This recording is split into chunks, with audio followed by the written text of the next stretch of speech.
خلاص. ايه رايت فيلمي.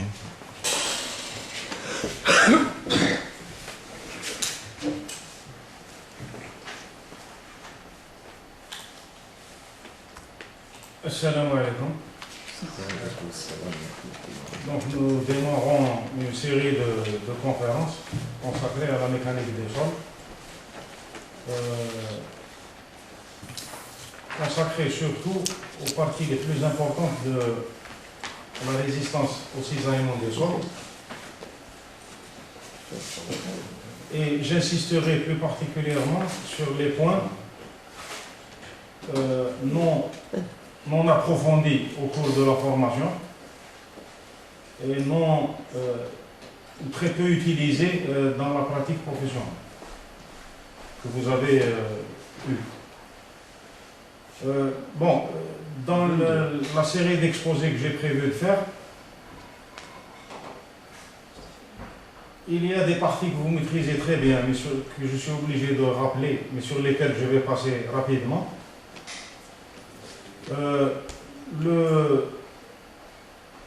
Les exposés que je vais donner vont prendre un volume horaire de 18 à 21 heures, pratiquement 7 jours. L'objectif final, c'est d'aboutir à l'étude des glissements de terre, en passant par les problèmes de fondation. Donc on va traiter les fondations à la fin et les problèmes de glissement de terre. Donc, comment les étudier, comment les apprendre. Donc la séance d'aujourd'hui, c'est-à-dire qui va prendre à peu près 3 heures, va parler de la mécanique des sols en amont, c'est-à-dire la prospection, la reconnaissance et les moyens de reconnaissance sur lesquels je vais être assez rapide, sauf si vous avez des questions particulières à poser sur ce sujet. Alors, sur la reconnaissance des sols, je cite ici trois grands moyens: géophysique, sondage et essai in situ. Mais il y a en amont, évidemment, il y a la partie géologique. C'est-à-dire que quand on va de la plus grande échelle à la plus petite échelle, on commence d'abord par la géologie. Alors évidemment, la géologie, c'est un métier spécial qui utilise les cartes géologiques. Alors les cartes géologiques, évidemment, vous donnent des informations que vous ne pouvez pas toujours retrouver pour le projet précis. Donc ce sont des informations d'ordre général. Même le géologue, il a besoin pour un projet précis de se faire aider par un sondage ou deux. Donc la géologie prépare le terrain à la reconnaissance. C'est une partie nécessaire. Alors sur la reconnaissance, il y a 3 moyens. Il y a d'abord la géophysique. Alors la géophysique, c'est, disons, après l'analyse géologique, celle qui vient à l'échelle juste au-dessus. En dessous. Alors, il y a bien sûr les sondages, dont tout le monde entend parler et utilise, et il y a les essais in situ. En géophysique, il y a 2 familles de prospection. 2 grandes familles utilisées dans les travaux publics et même dans la recherche en hydrocarbures ou même la recherche d'eau. Il y a la prospection électrique de surface et il y a le sismique, la sismique réfraction. La prospection électrique de surface, elle a été inventée par un Allemand qui s'appelle Schlumberger en 1914. Elle consiste à mesurer les résistivités du sol en place. Donc on envoie un courant électrique et puis on interprète. Donc en fonction des distances séparées, plus vous séparez les points de mesure et plus les couches profondes sont concernées. Alors, évidemment, la résistivité, elle est très affaiblie par la présence d'eau. C'est pour ça que la prospection électrique de surface est un moyen excellent pour rechercher des sources d'eau. C'est très intéressant pour les bicouches, bien entendu, quand vous avez deux couches. Dès que vous commencez à intéresser une deuxième couche de nature différente, évidemment, on peut détecter cette deuxième couche. Les limites du procédé. Il faut quand même qu'il y ait des couches stratifiées horizontalement. L'inconvénient, c'est qu'il ne différencie pas deux couches géotechniquement différentes, mais qui ont la même résistivité. Autre piège connu, la nappe d'eau. Elle peut être confondue par une couche différente des autres, puisque la présence d'eau en nappe libre peut modifier les résistivités. En général, un géophysicien ou disons, la géophysique seule ne peut pas préciser la reconnaissance quand elle est obligée de céder par quelques sondages, histoire d'étalonner les mesures. La prospection sismique, c'est la sismique réfraction, donc on envoie un ébranlement. Donc l'idée c'est quoi? C'est que les sols propagent les ébranlements quelconques, c'est-à-dire soit une explosion, soit une masse que vous laissez tomber sur un sol, elle se propage, et la vitesse de propagation obéit un peu aux lois de la propagation des ondes dans les milieux élastiques, à peu près. Et selon cette vitesse de propagation des ondes, on peut reconnaître les sols. Par exemple, dans les terrassements, la prospection sismique permet de savoir si on a affaire à des massifs rocheux ou plutôt meubles. Plus la vitesse est élevée, et plus on sait que ce sera difficile d'abattre le terrain. Il faudra utiliser le ripper, voire l'explosif, en fonction de ces vitesses. Donc c'est très utile dans les endroits où on ne peut pas faire de sondage, on ne peut pas faire accéder à une sondeuse, dans les projets de déblai, en carrière aussi. Donc il s'agit de mesurer des vitesses de propagation d'ondes. Alors il y a deux types d'ondes, il y a des ondes de volume et des ondes de cisaillement. Je ne rentre pas dans ces détails-là. Il y a aussi la réflexion d'ondes, c'est-à-dire que l'onde, quand elle va passer à travers une même couche, quand elle va rencontrer une nouvelle couche, elle va traverser la nouvelle couche, il y a une onde qui va traverser la nouvelle couche, et une onde qui va être réfléchie. Donc elle va ressortir quelque part. Donc on place des géophones pour capter, et donc en fonction de la distance et des vitesses, on en déduit les épaisseurs de couche. Donc voilà un peu le principe. C'est excellent pour détecter les accidents géologiques, en particulier pour les projets de tunnels. On a peur des failles et des zones broyées où il sera difficile de faire un soutènement, etc. Donc c'est un moyen intéressant. Vous imaginez une reconnaissance pour un tunnel où vous avez une couverture, par exemple Kharata, où vous avez un massif qui fait peut-être 500 mètres au-dessus, on ne peut pas envisager de faire des sondages au-dessus.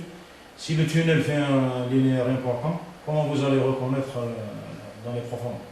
Donc dans les grands projets, on est obligé à la place du sondage de faire une galerie de reconnaissance que l'on étend ensuite. Mais la sismique réfraction reste un moyen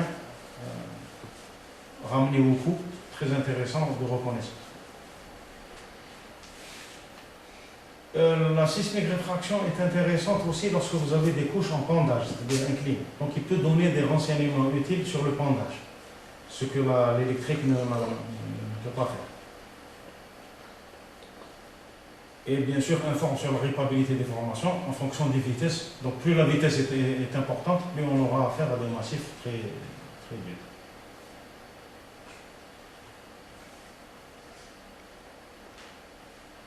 Alors évidemment, plus les couches sont profondes, plus ça devient problématique pour Donc, ça n'intéresse que les couches superficielles et c'est ce qui intéresse les travaux blés. On n'est pas dans... Tous les travaux blés intéressent une couche très mince finalement. Ça ne dépasse pas 30 mètres.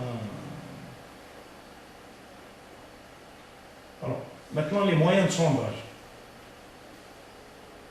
Vous avez les tranchées de sondage, donc on vient reconnaître les couches en exécutant des tranchées.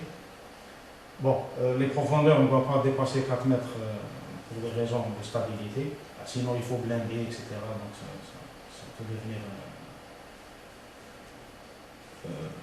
L'intérêt de la tranchée, c'est que ça résout le problème des pièges de discontinuité. C'est-à-dire que vous avez un sondage ici, vous trouvez des couches, vous mettez un sondage un peu plus loin, et puis vous ne savez pas vraiment ce qu'il y a entre les deux sondages. La tranchée, elle détecte ce genre de surprise géotechnique. Elle permet aussi d'extraire des échantillons intacts sur les parois, donc c'est des petits carottiers, on peut extraire des échantillons intacts pour des essais. Donc il n'y a pas que les échantillons remaniés qu'on retire des tranchées. Les puits, ce sont des tranchées courtes finalement. L'intérêt du puits, c'est que vous pouvez aller en profondeur, vous pouvez aller 10-12 mètres facilement sans problème pour la reconnaissance. Puisque le puits est autostable, contrairement à la tranchée où vous avez des pavois. Si jamais vous avez une nappe, évidemment, ça complique la reconnaissance et même la stabilité des parois, des puits et des tranchées. Alors les sondages, vous avez les sondages destructifs, c'est-à-dire que vous ne pouvez retirer que des échantillons remaniés, c'est suffisant pour reconnaître les couches, pas toujours suffisant pour faire des essais de cisaillement et d'autres essais. Là, il faut des échantillons intacts. Ou alors, vous avez le sondage carotte, que l'on utilise très souvent maintenant, qui permet de retirer qui non seulement permet de traverser des couches dures, puisqu'il y a le carottier diamanté, qui traverse des couches de toute nature. Si vous en êtes sûr qu'on a affaire à un sol meuble, la tarière est suffisante. Donc c'est la vis qui permet de retirer le forêt des trous. Les critères, évidemment, c'est le coût. Mais avant le coût, il y a déjà les géologues qui permettent de vous dire si la tarière est suffisante ou si vraiment il faut un sondage carotté. Ce n'est pas interdit de coupler sondage carotté et tarière, parce que la tarière coûte moins cher que le sondage carotté. La seule différence, c'est que le sondage carotté permet de vous donner des échantillons intacts et il permet de traverser des bancs rocheux sans problème. Alors, il ne faut pas oublier que quand vous envoyez une sondeuse, il faut de l'eau pour refroidir le carottier. Donc, s'il n'y a pas de source d'eau, s'il n'y a pas d'accessibilité à une citerne d'eau, c'est problématique. Si l'accès est difficile déjà pour la sondeuse, c'est déjà problématique. Souvent, on est obligé de se contenter de géophysique. Quand les accès sont une route en montagne inaccessible, un projet... Et les profondeurs qu'on peut atteindre avec un sondage carotté, ça peut aller à 100 mètres sans problème. La machine actuelle. Alors, dans des projets routiers où faire 100 mètres de sondage, c'est très rare. Pour les projets de barrage, des fois, on est obligé de faire ce genre de construction. Alors, les essais in situ, ce sont souvent des essais qui éprouvent le sol en place, c'est-à-dire qui renseignent sur ses caractéristiques mécaniques tout en nous disant, tout en nous aidant dans la reconnaissance. Alors, il faut toujours utiliser les essais in situ quand c'est possible. Pourquoi? Parce que d'abord, ils ne sont pas coûteux, ils vous donnent des informations rapides, immédiates. Et souvent, lorsque vous faites un sondage carotté avec l'arrière-pensée de retirer des échantillons intacts, si vous avez des sols meubles, des tout venants, des sables, des choses comme ça, vous ne pouvez pas espérer avoir des échantillons intacts. Donc la seule façon de s'en sortir, c'est d'éprouver les couches sur place.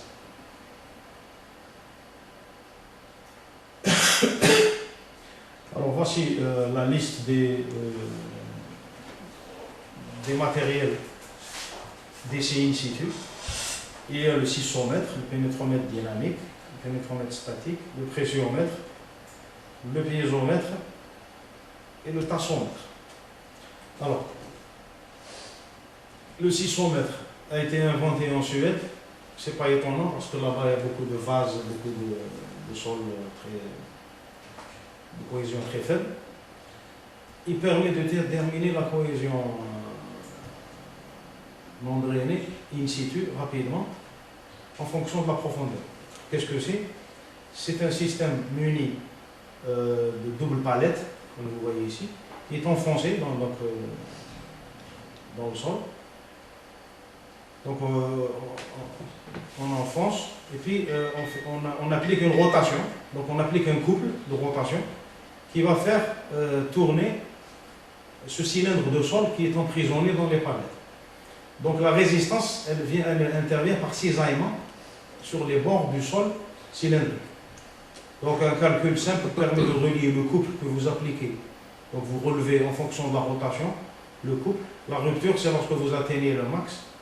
Et là, vous avez mobilisé la cohésion non drainée autour de l'échantillon. Donc, évidemment, il faut des sols à cohésion non drainée inférieure à 50 kPa si vous espérez pouvoir tirer un résultat avec ça. Sinon, vous l'enfoncez sur une argile surconsolidée. Si vous tournez, c'est la tige qui casse et vous n'avez aucun renseignement, parce que vous ne pouvez pas faire tourner le. Donc, c'est bon pour les sols normalement consolidés, voire sous-consolidés, les vases, etc. Alors, ces sols-là, on est en train de commencer à les rencontrer, par exemple, à Msila, pour des projets routiers, où vous êtes obligé de traverser des chocs sur des sols de cette nature-là. Le sismomètre est très utile. Le pénétromètre dynamique est un instrument qui est très utilisé en Algérie. Il est même utilisé abusivement.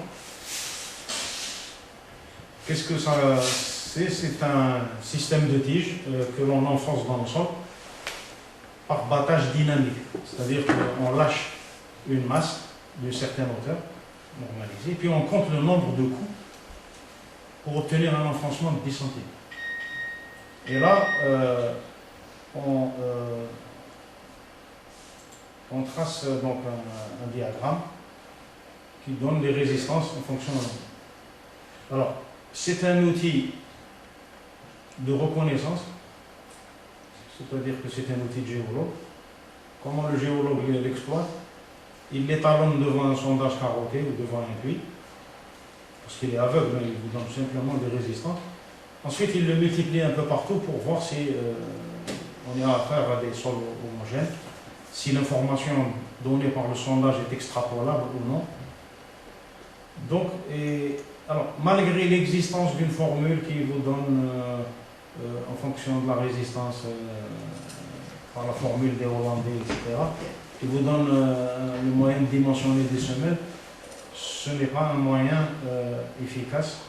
Évidemment, si vous faites un projet d'un R+0 ou un R+1, ça peut suffire, mais un projet de fondation sérieux, il ne faut surtout pas penser à utiliser le pénétromètre dynamique comme moyen de calcul d'une capacité portante.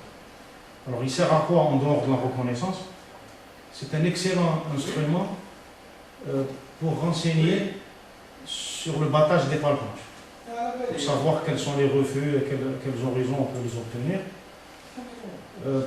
Pour les pieux battus, c'est des fois l'unique moyen de s'en sortir, bien que le pressiomètre permet aussi le calcul des pieux battus. Inconvénient, les faux refus.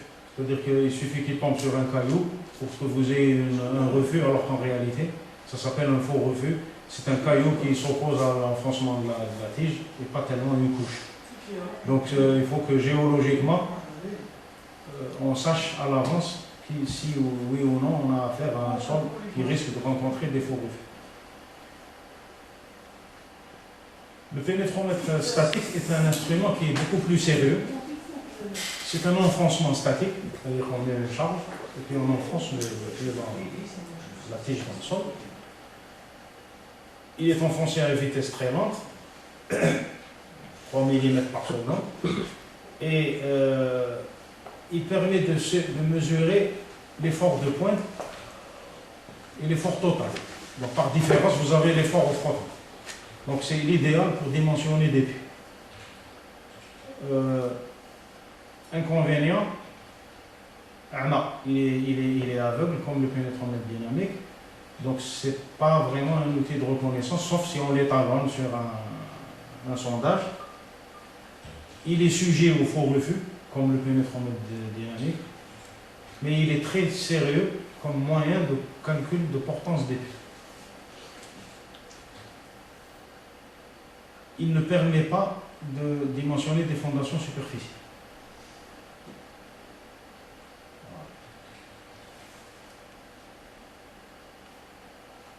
Il y a enfin le pressiomètre, qui est un instrument inventé par Ménard en 1964.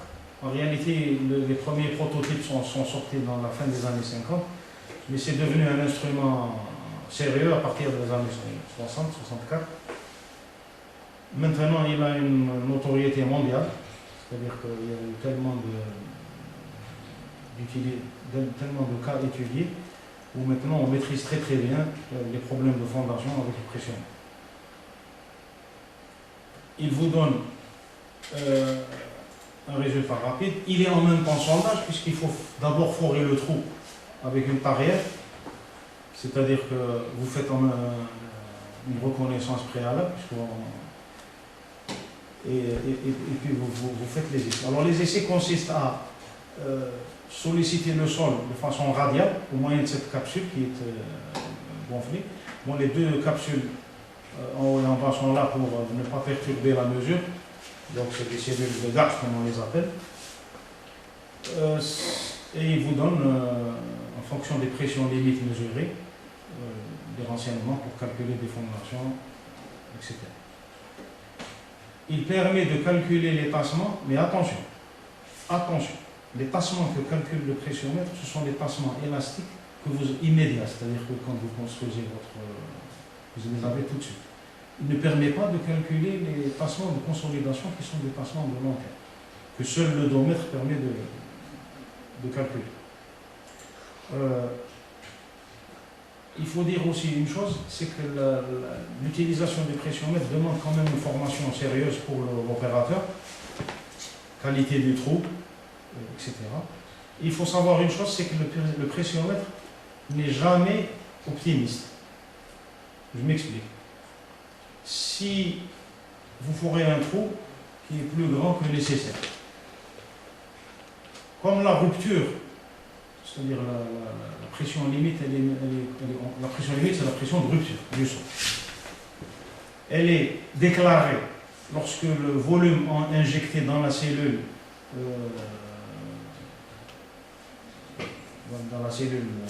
pressiomètre, la cellule principale, c'est lorsque ce volume-là est doublé, c'est-à-dire atteint 700 cm. Donc si le trou est trop grand, donc la cellule va gonfler sans rencontrer de résistance. Et donc il va vous donner une pression très faible, c'est-à-dire un très mauvais sol, alors que le sol était bon. Alors, mais il vous dit un sol très bon, il ne vous dira jamais qu'il est mauvais, puisqu'il est obligé de le vaincre par la cellule avant de donner ses résultats. Donc, il y a un moyen de contrôler si l'essai a été bien fait ou pas. La feuille d'essai, elle vous donne toujours le module pressiométrique. Donc, le module pressiométrique à l'endroit où on a la mesure de la pression limite. Et il faut que le module pressiométrique divisé par la pression limite soit comprise entre 7 et 15 à peu près. Donc, si le module est trop faible, ça veut dire que c'était le trou qui était trop Surtout qu'on vous donne la description des couches obtenues. Donc il n'y a pas de risque de... Donc il ne faut pas rajouter de la sécurité sur les calculs que vous donne le pressiomètre, ça ne sert à rien, puisqu'il ne peut pas être ici, plutôt... il ne peut pas être optimiste. Donc, il est juste ou pessimiste. Donc, ce n'est pas la peine de rajouter de la sécurité sur le calcul qu'il veut. Alors, le piézomètre, c'est un appareil qu'on place après avoir fait un forage et qui permet de mesurer les pressions interstitielles. Ce n'est pas un appareil qui indique le toit de la nappe, contrairement à ce qui serait. Alors, qu'est-ce que c'est? Il y a un tube qui est crépiné à la base, il y a un bouchon étanche au-dessus, puis il y a un tube sur lequel l'eau monte. L'eau monte, elle monte par pression. Et donc cette hauteur d'eau vous donne la pression. Alors évidemment, si vous avez une nappe ici, qui est libre, le niveau de l'eau dans le tube correspond au niveau de la nappe. Mais si c'est une nappe artésienne, le niveau de l'eau dans le tube sera supérieur au toit de la nappe, ce qui donne une pression. Donc c'est un instrument très utile pour l'hydrogéologue, c'est-à-dire celui qui est en train de chercher les aquifères, les nappes aquifères. Très utile dans l'étude des glissements de terrain, puisque l'eau joue un rôle crucial dans la stabilité des pentes. Donc voilà un peu le... On passe maintenant à la mécanique des sols. Donc c'était après ce passage en revue rapide des moyens de reconnaissance. C'est une science qui ne date que de 1925 et qui est due à Karl Terzaghi, qui est un Hongrois qui a vécu aux États-Unis. C'est une science appliquée, puisque l'objectif c'est toutes les constructions sollicitent le sol, même les objets volants, puisque à un moment donné ils sont obligés d'atterrir, donc on est obligé de voir comment le sol réagit à ces diverses sollicitations. Qu'est-ce que c'est qu'un sol? C'est le produit d'une désagrégation mécanique ou chimique de roches préexistantes et divers débris organiques. Donc tout ce mélange-là vous donne un sol. Si vous séparez les phases, donc finalement c'est un milieu triphasique, vous avez du squelette solide, des grains, dans lesquels vous pouvez trouver de la matière organique, des produits végétaux, des fossiles, de l'eau et de l'air, du gaz. Le squelette solide, alors il y a cette barrière de 2 microns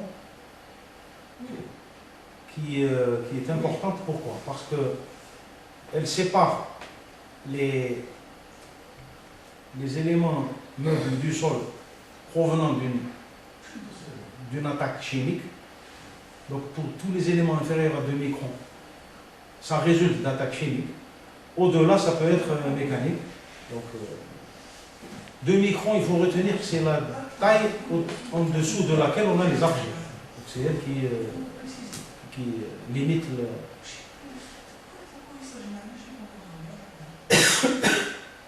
Voilà. Les sols fins, 20 microns. Donc voilà. Et puis il y a les sols organiques en fonction de la matière, du pourcentage de matière organique. Les paramètres qui définissent les sols.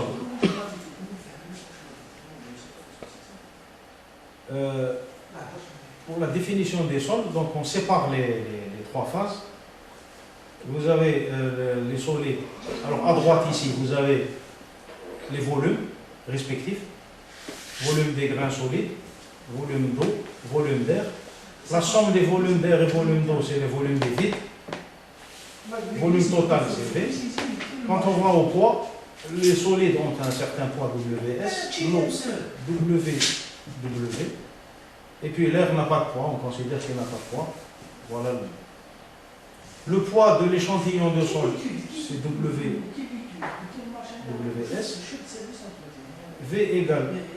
Donc ça c'est le volume total. Et puis on définit les poids spécifiques. Alors le poids total du sol, divisé par le volume total, bon, c'est le poids, c'est le gamma, classique. Le gamma S, c'est le poids volumique des grains solides.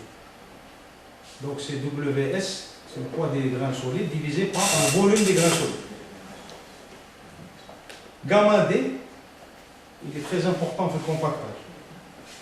C'est le poids du volume sec. Qu'est-ce que c'est le gamma D? Vous enlevez l'eau, vous gardez le volume total, bien entendu, vous enlevez l'eau, puis qu'est-ce qu'il vous reste? Il vous reste le poids des grains solides, mais divisé par le volume total. C'est le gamma D. Donc c'est le poids des grains solides divisé par le volume total. Alors je vous mets. Lorsque le gamma D est grand, pour avoir un gamma D très grand, il faut que le volume des vides soit faible. Puisque le volume, c'est-à-dire que le volume, à la limite, si on enlève tous les vides, on n'aura que les grains solides.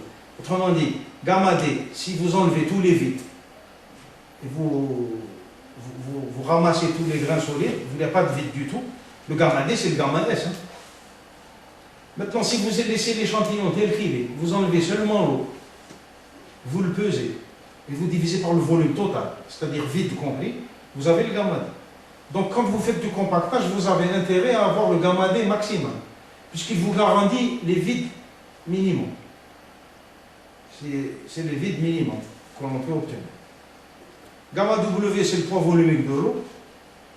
C'est une tonne par mètre cube, donc là, il n'y a pas de... Et puis on a le gamma prime D, c'est le gamma déjaugé. C'est le poids volumique du sol quand il est trempé dans l'eau. C'est-à-dire qu'on lui retranche la poussée d'argile.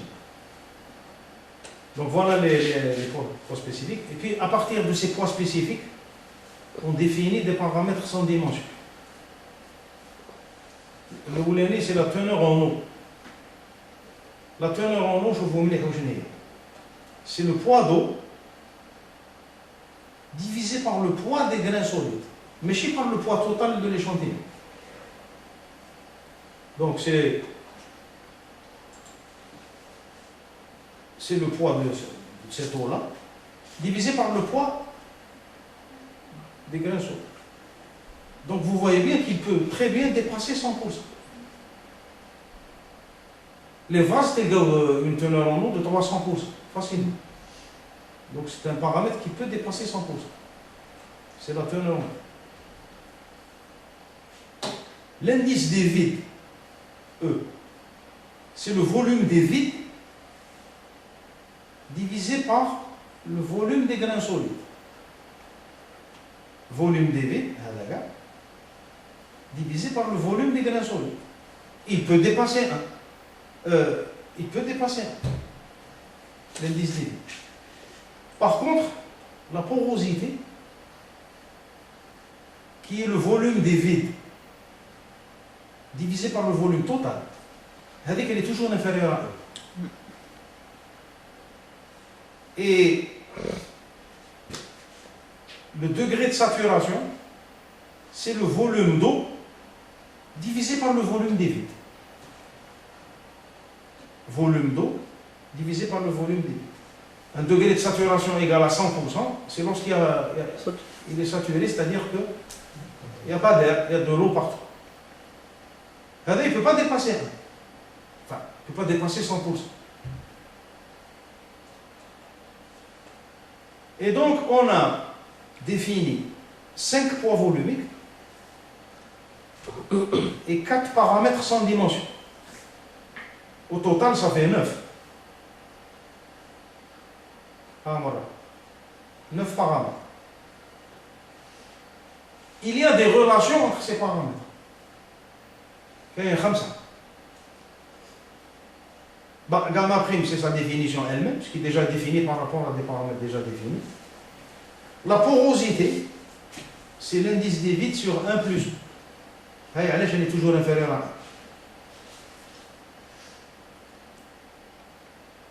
Il y a une relation très utilisée dans les essais du laboratoire. Parce que gamma S, il est facile à... Contrairement à ce qu'on peut penser, il est facile. Il est plus facile à... D'ailleurs, la pesée de gamma S, elle est normalisée. Alors que gamma n'est pas normalisé. On le déduit de cette formule. Et gamma hadaya, on l'obtient ici avec teneur en eau et indice D. Le gamma D lié à gamma S, la porosité, c'est la formule. Et puis il y a une relation entre le gamma D jaugé avec le gamma D, le gamma S et le gamma W. C'est des formules qui se démontrent facilement. Alors, je reviens à l'année. Les mesures, puisque ça se mesure en laboratoire, les seules mesures normalisées, il y a une norme avec le gamma S. Le gamma est là. Le gamma S et le gamma D.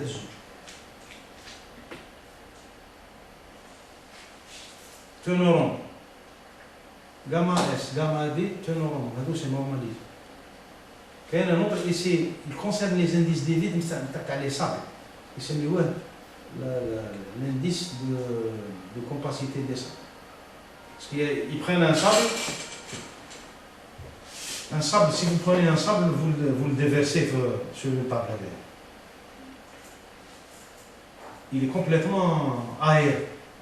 C'est que l'indice des vides est max. Mais comme un sable, vous déroulez dans un bac, vous تحركوا il se compacte, dynamique. C'est là qu'on obtient l'indice des vides minimal. Alors, pour savoir si un sable est dans un état lâche ou dense, on compare l'indice des vides par rapport au minimum et au maximum. Les essais qui donnent le minimum et le maximum sont normalisés.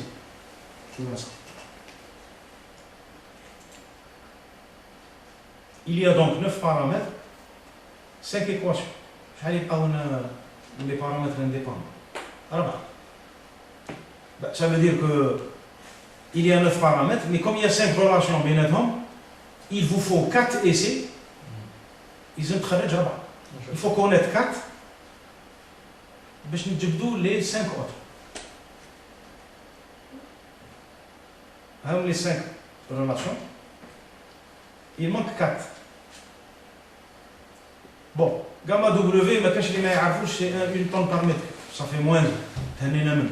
يبقاو 3. Gamma S,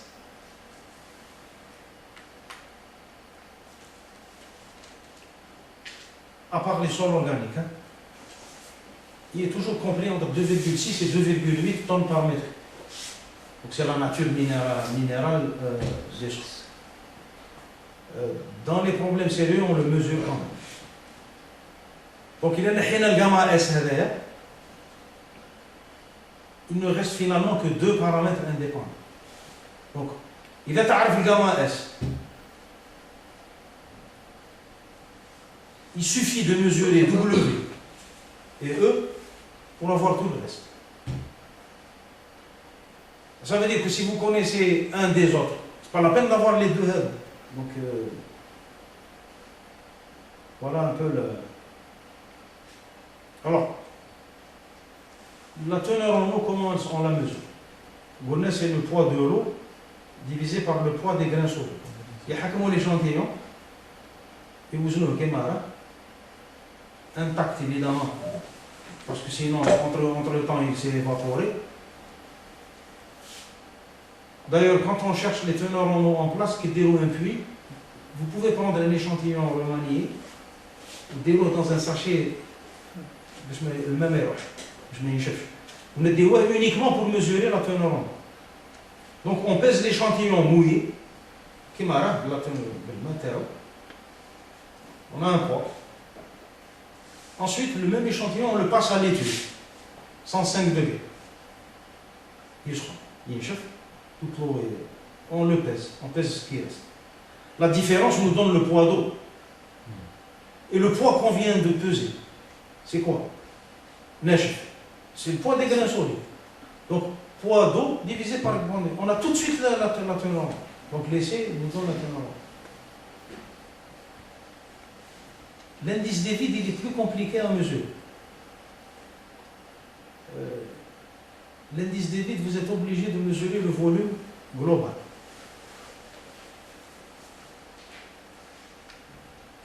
Vous l'étuvez, vous avez la teneur en eau. L'échantillon, on le plonge dans l'eau distillée. Et on mesure la montée d'eau. Le volume des grains solides. La différence, c'est le volume des vides. Le volume des grains solides, c'est le volume des vides.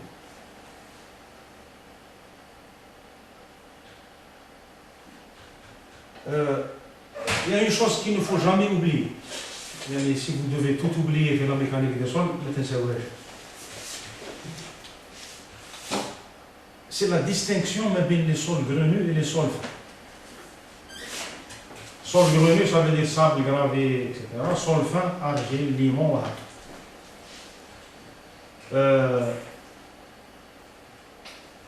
un sol grenu, type sable ou la gravier, qu'il soit saturé d'eau ou le sec, mais humide, le comportement mécanique terrestre ne change pas. Son comportement mécanique est indépendant de sa teneur. Son comportement mécanique dépend plutôt de son état de compacité. Bien sûr, un peu de la granulométrie terrestre et de son état de compacité, c'est-à-dire de l'indice des vides. Le sol fin, le comportement terrestre dépend de la teneur en eau. Il dépend bien sûr de la nature minéralogique qu'on va faire. Il y a des argiles plus ou moins embêtantes, les morionites, les ilites, les kaolinites, ou même les dérobés, c'est les meilleurs argiles. Et donc, la distinction elle est fondamentale.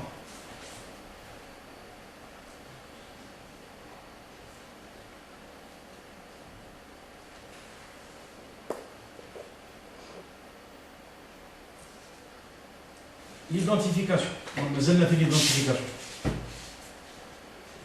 La granulométrie, c'est le tamisage. Donc, c'est une série de tamis normalisés. Donc, la granulométrie, ce sont des proportions en poids, pas en volume.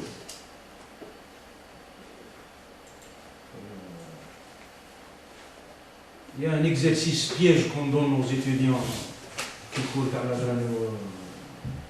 Il vous donne un sol formé de boules de même diamètre.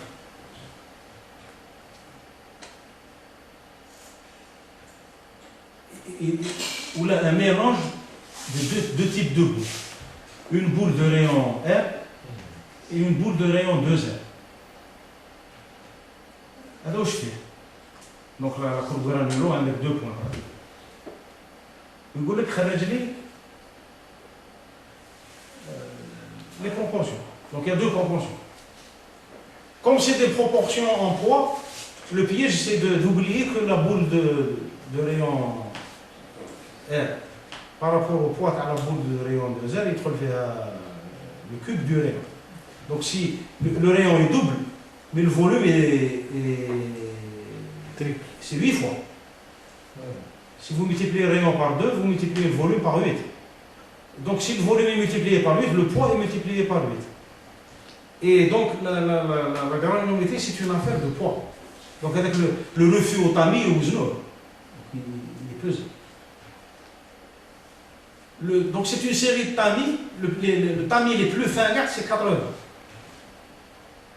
Donc tout ce qui ne passe pas, avec il relève du tamisage, et plutôt tout ce qui passe relève du tamisage. Ce qui ne passe pas avec le refus tamis à 80, c'est la partie fine, c'est-à-dire la partie on ne peut pas, on est obligé de passer à la sédimentométrie.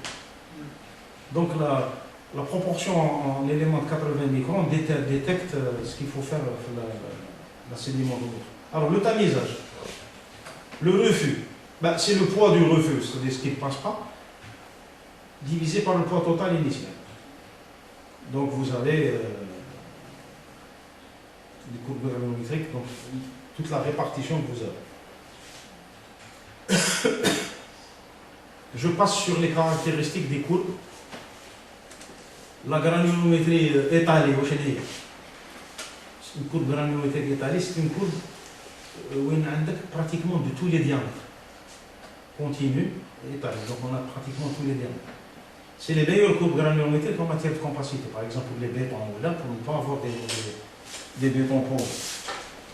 Et vous pouvez avoir des granulométries discontinues. On a vu l'histoire les boules de Léon R et les boules de Léon Z. C'est des courbes discontinues.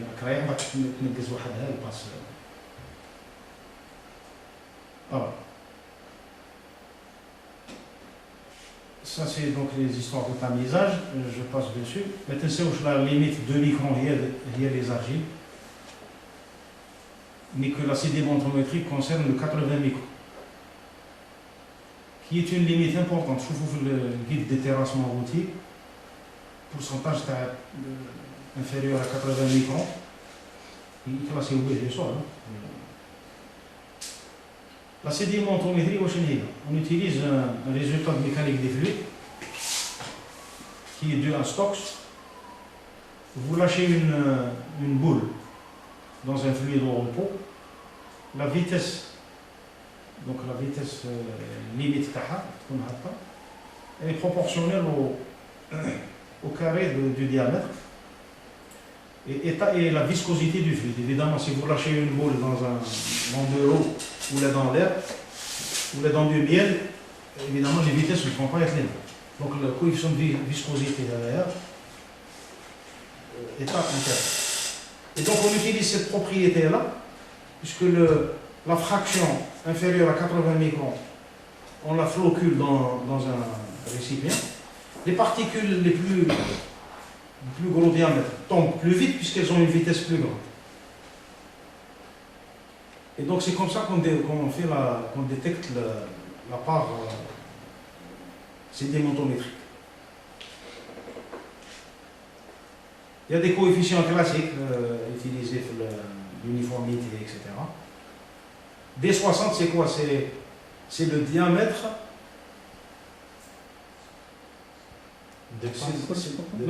Voilà, c'est le diamètre en dessous duquel 60% passe. Des 10, c'est la même chose pour 10%. Donc c'est des fractions. Voilà ce que c'est qu'une étalée, ça veut dire de tous les diamètres. هذه مش مليحة. serré. Ça veut dire que vous avez pratiquement un seul diamètre. Avec la hana, presque un seul diamètre. Les courbes discontinues, elles ont une partie horizontale. C'est-à-dire qu'il y a des diamètres qui ne mangent.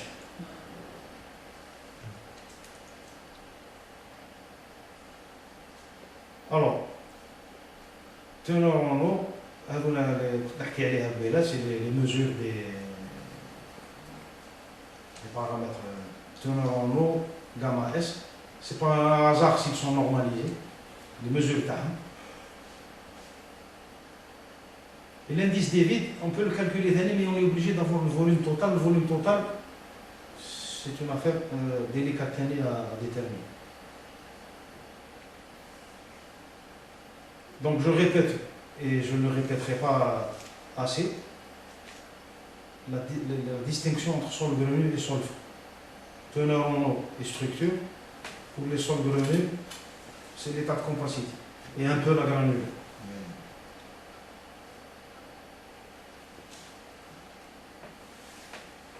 Alors, quels sont les essais qui sont propres au sol grenu? Quel est l'équivalent de ça? Donc, on met dans l'eau un échantillon, et puis il va rester de l'eau pure au fond.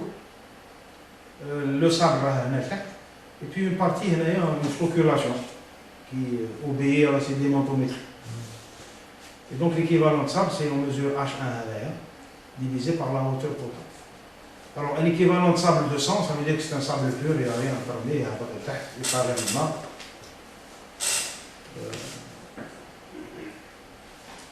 Par exemple, on exige pour les graves 0,40 utilisés dans les draps, le drainage, quand il n'y a pas de géotextile, ils exigent un équivalent de sable